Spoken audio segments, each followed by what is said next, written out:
selling solves problems. It's very important that you understand that. So everything's a sale in life.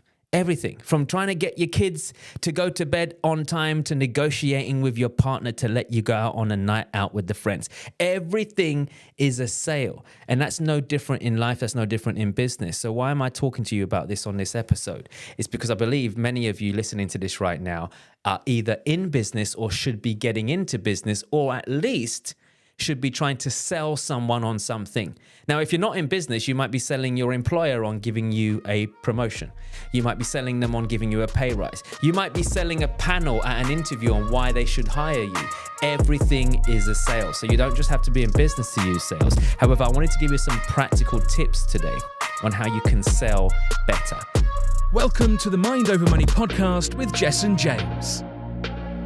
Hey, it's Jessen here, and welcome to another episode of the Mind Over Money podcast. On this episode, I would like to dive into something that's not just going to shift your mind around money, but help you make some more money. Now, before I go into that, if you're new to us, welcome. Don't forget to subscribe and leave us a review. Make sure you share us with other people. If you are coming back, welcome back. And just because you've been here before doesn't necessarily mean you subscribe. So if you haven't, make sure you subscribe, because when you do, it helps us to get more validation that our work is actually helping people, so we can pour more resources into it. And also, don't forget to leave us a review. Why? Because as you know, there are so many podcasts out there, and we just want you to help other people to sift through all the crap ones and stick around and listen to Jess. So let's get into this episode. So I want to talk about sales. And the reason I want to talk about sales is because it's probably one of the most important things that we engage with and need to do, yet also one of the most avoided things. Now, let's be perfectly honest, especially for those of you listening in the UK. In the UK, we love to buy. We don't like being sold to. Why? Because selling apparently is dirty. It's sleazy. Well, let me tell you this. Selling isn't. I used to think the same. I used to think selling was icky. If I'm selling to people, I'm coming across sleazy, pushy. I'm just someone who just wants to take someone's money, and I didn't like that feeling until I realized that actually I'm not selling at all. I'm solving someone's problem, and I'm helping them to buy a solution that will solve that problem. Now, look, let's think of it like this. If you had the cure for cancer right now, would you do everything you can to get it into the hands of a right vehicle, company, person, whoever who could get it out and roll it out to the masses? And of course, look, you found a solution, you should get paid for that. Would you do everything you can to get it into the right hands and save people's lives? Or would you go, oh, no, I can't do that. It's sleazy if I try and sell to people. Well, let's be honest. You try and do everything you can to get it out there. So my point is this. Selling solves problems. It's very important that you understand that. So everything's a sale in life. Everything from trying to get your kids to go to bed on time to negotiating with your partner to let you go out on a night out with the friends. Everything is a sale. And that's no different in life. That's no different in business. So why am I talking to you about this on this episode? It's because I believe many of you listening to this right now are either in business or should be getting into business, or at least should be trying to sell someone on something. Now, if you're not in business, you might be selling your employer on giving you a promotion. You might be selling them on giving you a pay rise. You might be selling a panel at an interview on why they should hire you. Everything is a sale. So you don't just have to be in business to use sales. However, I wanted to give you some practical tips today on how you can sell better. Now, here's the interesting thing. This is the Mind Over Money show, obviously, so we always have to keep it focused on psychology and human behavior. Well, look, 90% of sales is psychology and only 10% really is strategy. Most of the time, it's all to do with psychology. Now, and I know there's lots of opinions around there around selling. No, you must know this strategy. No, you must know this technique. You don't need this. You just need to learn how to do this, and you need to use this language pattern, and you need to use this, and you need to do this. There's so many different ways for you to use sales techniques, and I get that and I understand it. What a lot of people out there fail to remember is it doesn't matter what strategy you learn. If you don't have the mindset to deploy it, if you don't have the psychology or the understanding of the psychology behind the technique that you're trying to do, you're never going to use it. And that's why 90% of training out there fails when it comes to selling.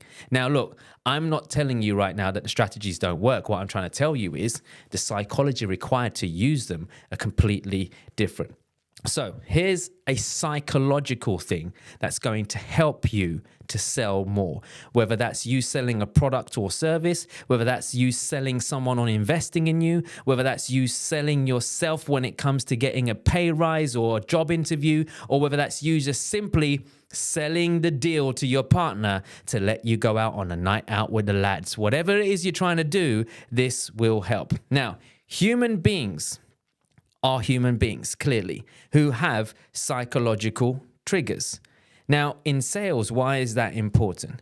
Because look, I've covered it on another episode where I spoke about 13 ways to sell anything to anyone. If you haven't listened to that episode, go and listen to it now. It's a great, well, not now, listen to this one first, then go and listen to that one, clearly. However, go and listen to it after this. It's a great episode where I dive into 13 psychological sales triggers that make people buy anything. Now, in this episode, I want to focus on something else. Your prospects create delusions. Now, as an ex-psychiatric nurse, I'm familiar with delusions, clearly, because I used to treat a lot of patients who had delusions, and perhaps I've had a few of my own in the past, but hey-ho, it is what it is. But my point is this. As human beings, as prospects, we create delusions, distortions of reality, let's call it that. Now, most of the time when it comes to closing a prospect, they will do everything they can to avoid it. Now, I say most of the time because most people don't like to buy.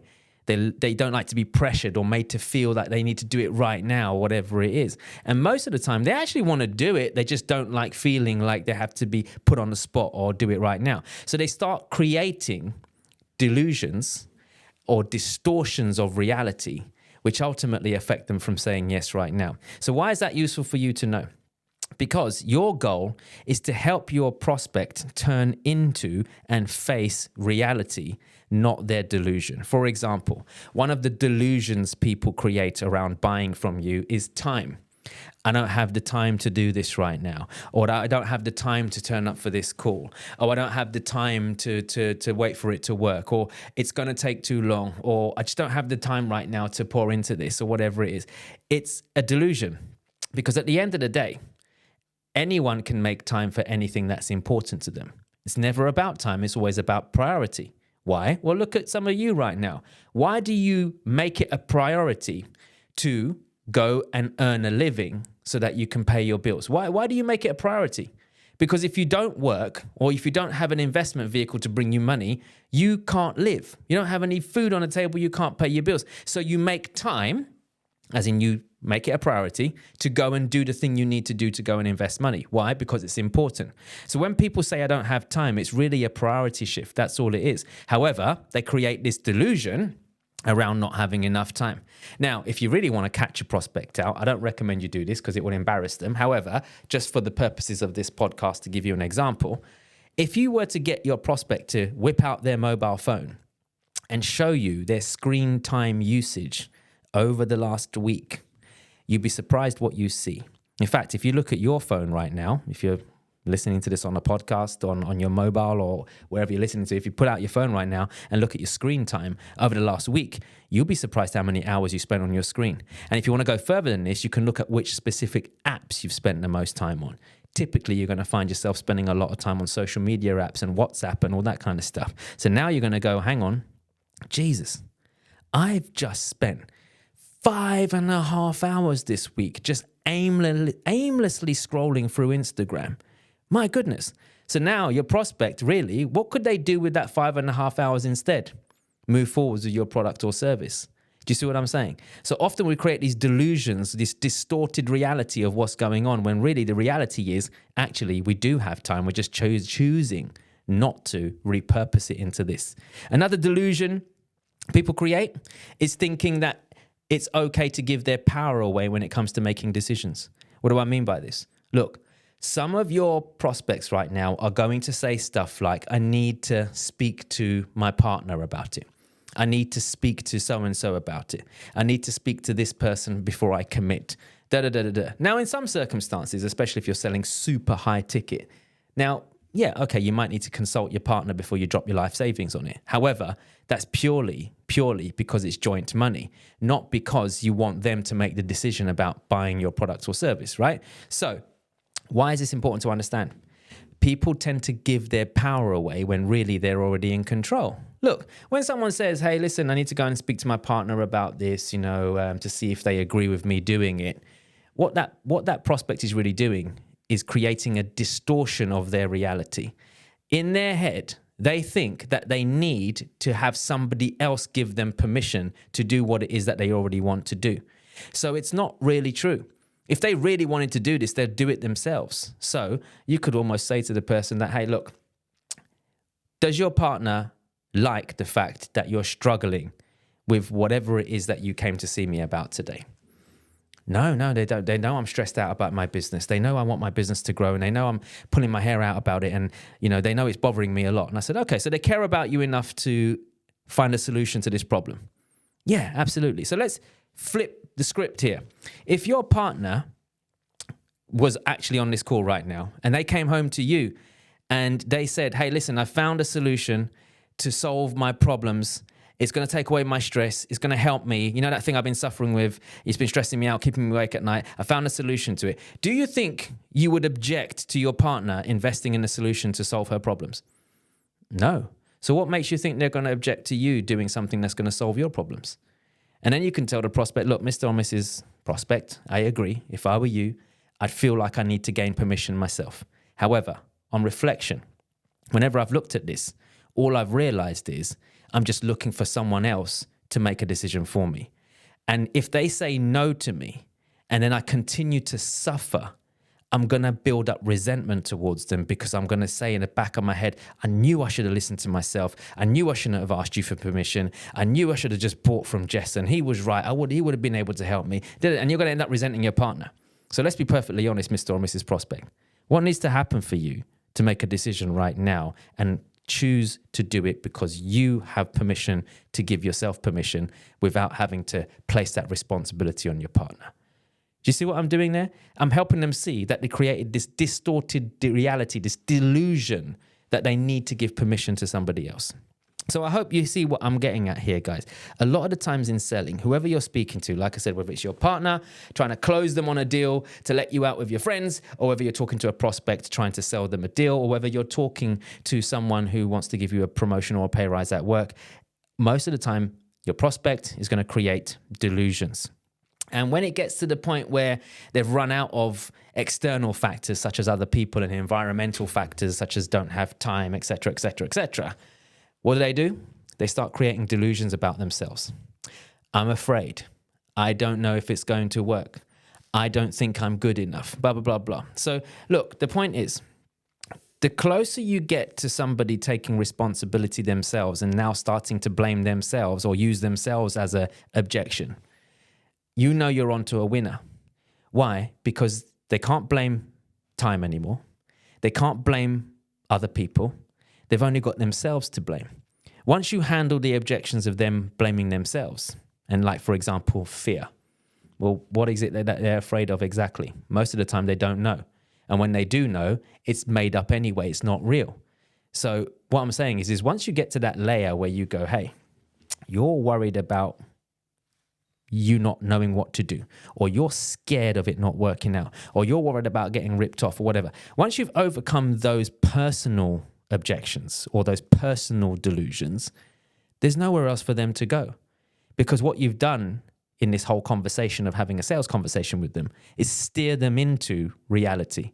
And the reality is, it's got nothing to do with external factors. It's got nothing to do with other people. And it's got nothing to do with your internal belief system. It's all cooked up reality to stop you from moving forwards. And when you can understand that this is what we do as human beings, we often, when we're fearful of making decisions, we create these distortions of reality to stop us from moving forwards. When you can understand that, you can help people to overcome that. Look, you can't just force your product or your service down someone's face.